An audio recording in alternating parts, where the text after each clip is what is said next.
بسم الله الرحمن الرحيم إذا وقعت الواقعة ليس لوقعتها كاذبة خافضة رافعة إذا رجت الأرض رجا وبست الجبال بسا فكانت هباء منبثا وكنتم أزواجا ثلاثة فأصحاب الميمنة ما أصحاب الميمنة وأصحاب المشأمة ما أصحاب المشأمة والسابقون السابقون أولئك المقربون في جنات النعيم ثلة من الأولين وقليل من الآخرين على سرر موضونة متكئين عليها متقابلين يطوف عليهم ولدان مخلدون بأكواب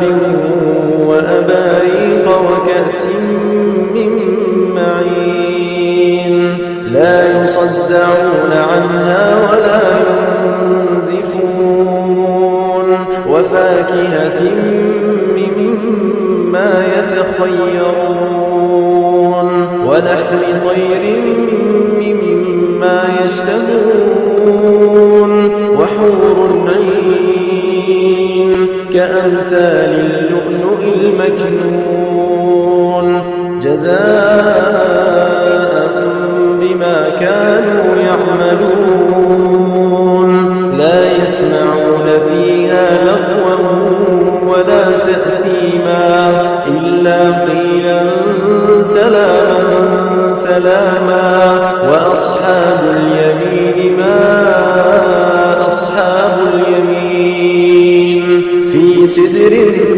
مخضود وطلح منضود وظل ممدود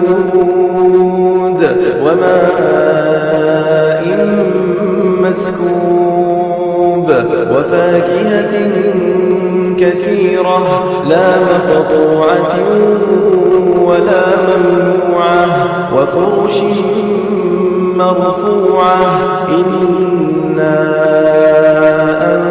أنشأناهن إنشاء فجعلناهن أبكارا عربا أترابا لأصحاب اليمين ثلة من الأولين وثلة من الآخرين وأصحاب الشمال ما أصحاب الشمال في سموم وحميم وظل من يحموم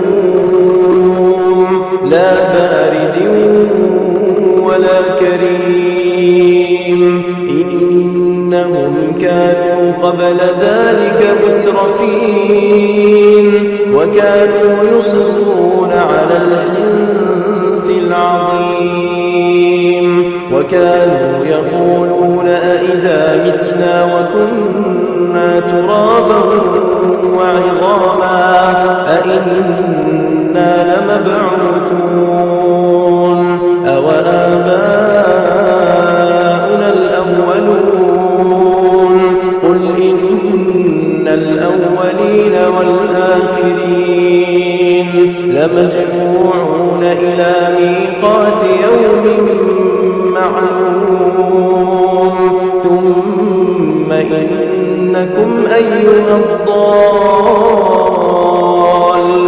المكذبون لآكلون من شجر من زقوم فمالئون منها البطون فشاربون عليه من الحميم فشاربون شرب الهيم هذا نزلهم يوم الدين نحن خلقناكم فلولا تصدقون أفرأيتم ما تمنون أأنتم تخلقونه أم نحن الخالقون نحن قدرنا بينكم الموت وما نحن بمسبوقين على أن نبدل أمثالكم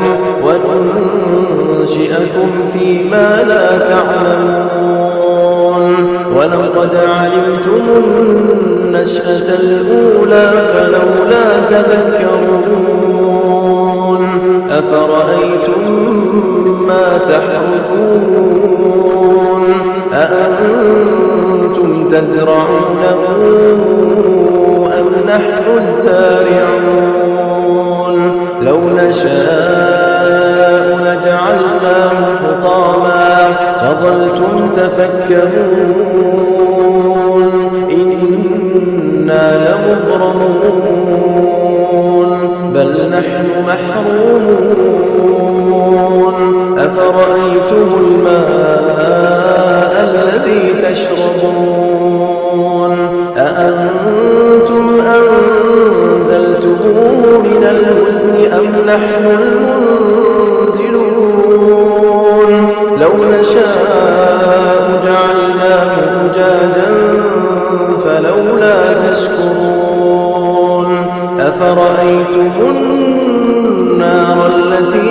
تورون أأنتم أنشأتم شجرتها أم نحن المنشئون نحن جعلناها تذكرة ومتاعا للمقوين فسبح باسم ربك العظيم فلا أقسم بمواقع النجوم وإنه لقسم لو تعلمون عظيم إنه لقرآن كريم في كتاب مكنون لا يمسه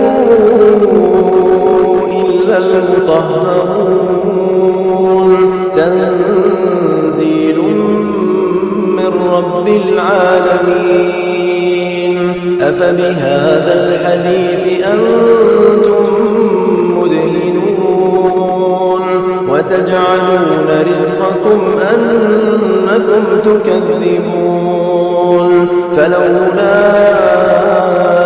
إذا بلغت الحلقوم وأنتم حينئذ تنظرون ونحن أقرب إليه منكم ولكن لا تبصرون فلولا إن كنتم غير مدينين ترجعونها إن كنتم صادقين فأما إن كان من المقربين فروح وريحان وجنة نعيم وأما إن كان من أصحاب اليمين فسلام لك من أصحاب اليمين